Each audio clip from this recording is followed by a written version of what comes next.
Hey everybody, welcome to Technical. As many of you may know from my previous videos, I do not like buying second-hand peripherals like mice and keyboards because you never know what the teenager who owned them beforehand had done with them and what kind of juices he spilled on top of them, if you know what I'm saying. So today what we're going to do is we're going to take this $41 Canadian funds, that's about $28 US, mechanical keyboard. I'm going to lay that keyboard down on my desk, point the camera at it for the next 20 minutes or so. I'm going to play with it and give you my thoughts on it, and then of course cut it down to a more serviceable 8 minutes so you're not sitting here all day watching me tinker with a fucking keyboard.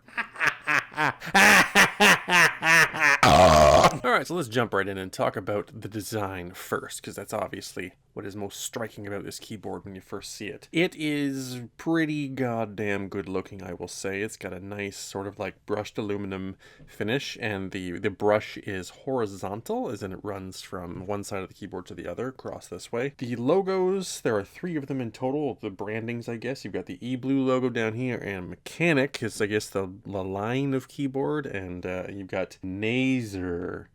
I'll put that logo up on the screen for you guys to see because it's hilariously close to Razer and almost kind of looks like an R, so I'm pretty sure that was intentional. Okay, we got floating keys, of course. This is another huge plus because floating keys, of course, make this keyboard very easy to clean. You can usually just take the nozzle of some compressed air and just blast out all the dust from underneath these things in one go and not have to remove the keycaps at all. There's a function to turn on fucking an underside light.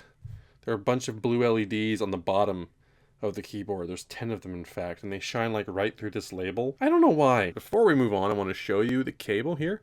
Here we have the end, which is very sturdy actually. It's a very thick plastic casing here. Very nice braiding. Not the tightest I've ever seen. But no signs of fraying yet in my limited use, and I would imagine that it would after a certain period of time. You don't expect these to last very long when they're braided, but still pretty nice looking. Nice neutral shade of gray that's easy to blend in with most pieces of furniture, which is good. And last thing about the cable, as I plug this back in, and hopefully it doesn't disrupt my recording in any regard, you can see right here, it of course is connected to the board, hard connected. It is not a removable mini or micro USB connection at the back of the board. Now this is a point of contention for a lot of people. Some people like it, some people don't. I, for one, am a big fan of hardwired keyboards that do not have a removable connector because, and you guys know this about me, I do not like adding failure points to any of my components wherever it can be avoided.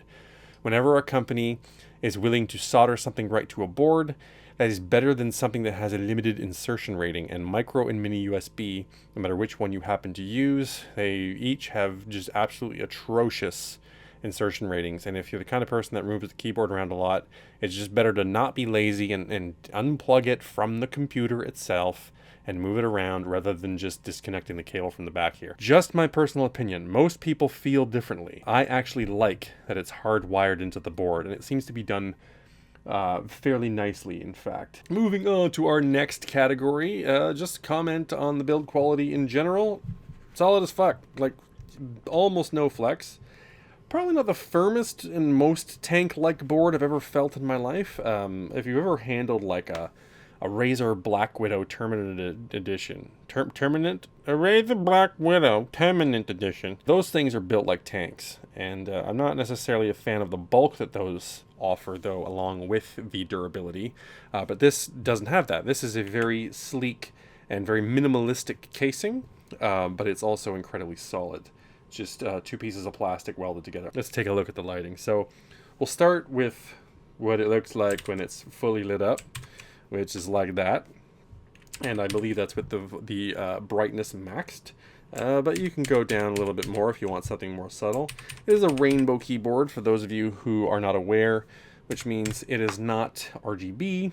It just contains a line of pink, purple, green, blue, yellowish orange here, and red at the top. And I mean, okay, so like it doesn't, I know you can't really see it all that well, but it doesn't look awful. Like, it's not horrifically bad, but I mean, I just don't understand why anyone would keep this in the long term. I mean, maybe just to impress your friends, I guess. I don't know. What do kids do these days to impress each other. I get my keyboard and all the colors. But I certainly wouldn't leave this on for too long. So there, of course, do exist options to put breathing on instead or shut it off altogether. You can go with like full lighting or breathe lighting or no lighting using various different functions that you can assign over here. So we've got, like I said, you just do WASD keys, or you can expand it to MOBA keys, or you can expand it to just the 60% keys, or you can widen it even further to all the keys. The end thing here, you function with that shit, and you can program each of the keys to do different things, but of course,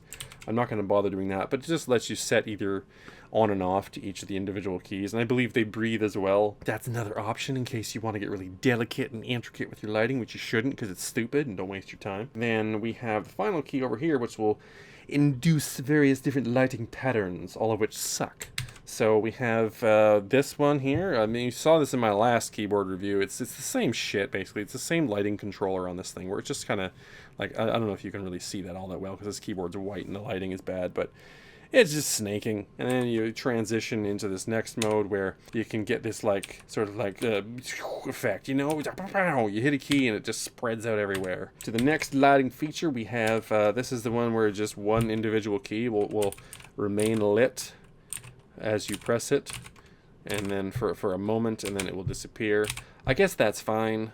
That's subtle, at least. If you want some lighting, but you just don't want it to be so fucking intrusive that it blinds you every time you look down at your keyboard, this would be a good option. Generally kind of disgusting. Also, for some reason, this keyboard, I just have to point out here, and I don't know why this is. I haven't quite figured it out yet, but they do let you change the amount of input delay from 8 milliseconds to 4 milliseconds to 2 milliseconds. And the reason why I'm really bringing this up is that it actually, depending on which one you assign, the light will switch.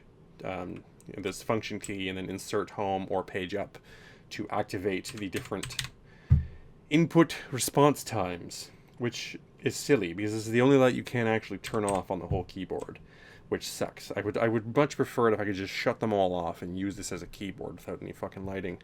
But they force you to have that one orange light on one of these keys depending on which one you select. The lighting is stupid and it's annoying, and we'll talk more about why I think that later in the summary. But let's move on to the switches themselves. This is the important part here. So are these switches, which are clearly Cherry MX clones, as people have come to refer to them, but really in this post-patent world, I mean, there's just lots of companies that make switches now, and they're all actually pretty good. And these, as I was surprised to find out when I got this keyboard, are Emu Blues. The actuation force, although I can't measure it, I don't think Canadian nickels weigh as much as American nickels, so I don't think that would be even very accurate and worth doing, but they feel the exact same as every other blue switch I've ever touched, whether it be Gateron or fucking Romergy or Cherry MX or Razor Greens, which are analogous to blues. Definitely feels wonderful. And I'll give you a full typing example in a minute. Speaking of the keycaps themselves, I don't know if you can see this.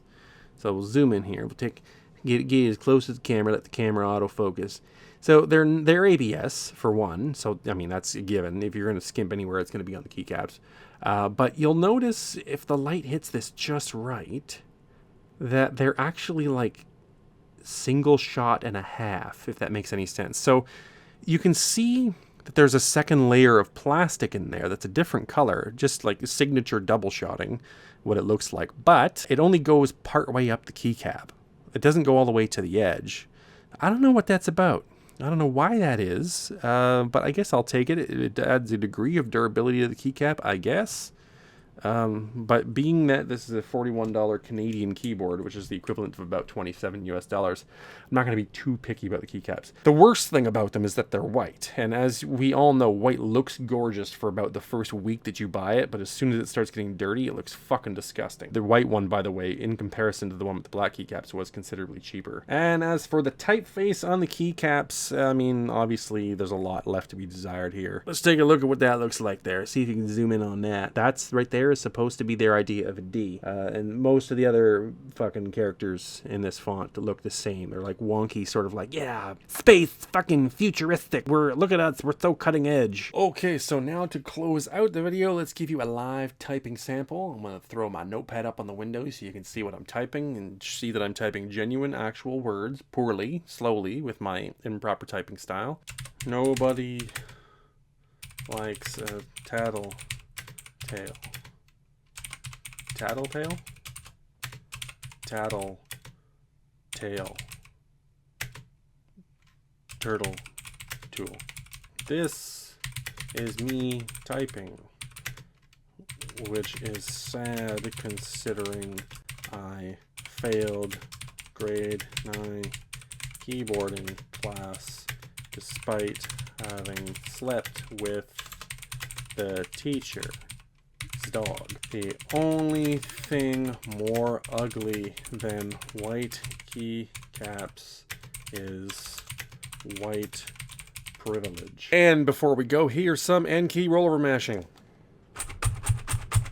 Yeah, it looks good. Okay, so not a bad keyboard for 41 Canadian dollars. You can get that right now on Amazon if you want to pick it up. Not a bad buy at all. So here's my overall impressions of it. It's a very good keyboard if you don't mind blue switches, for one. It doesn't seem to come in any other variant. So if you're a fan of browns like me, it might not be good for you. If you don't need the 10 keys, obviously, that's something you have to sacrifice. And most of all, you don't mind the shitty lighting or you're comfortable just shutting it off. Other than that, this keyboard is unbelievably fantastic for $41. And if I had advice to the manufacturer, and I believe I will reach out to them and try to convince them to make what I want them to make, and that is a keyboard with different color switches, preferably browns. Go simple, maybe just browns and reds to start, something like that. Eliminate the lighting altogether. Just cut that out as a cost element and pass that on to the customer. Knock it down by a few bucks, make it even cheaper, but keep everything else exactly as you see it there. That would be an unbeatable value, a fantastic keyboard that I couldn't recommend enough. That keyboard would get a 10, but the one they have as is, I think gets about a 9. Still fantastic by 41 bucks. Anyway, guys, thanks again for watching, and I'll see you in the next video. Why are you doing voices? Why don't you just use your own voice? Shut up, it's my style!